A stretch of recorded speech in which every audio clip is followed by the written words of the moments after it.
முதலமைச்சர் மு.க.ஸ்டாலின் உரையு தமிழ்நாட்டில் மீனவர்களுக்கு எண்ணற்ற திட்டங்கள் நிறைவேற்றப்பட்டுள்ளன.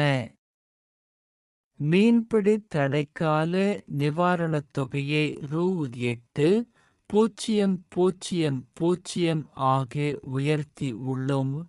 இலங்கை கடற்படையால் மீனவர்கள் சந்திக்கும் பிரச்சனைகளுக்கு முற்றுப்புள்ளி வைக்கப்படும். திராவிட மாடல் 2.0 ஆட்சியில் மீனவர்களின் உயர்வுக்கான திட்டங்கள் செயல்படுத்தப்படும். தேவசம் போர்டு அறிவிப்பு சபரிமலையில் டிசம்பர் 25 வரை தரிசனத்திற்கான ஆன்லைன் முன்பதிவு அனைத்தும் முடிவடைந்துவிட்டது.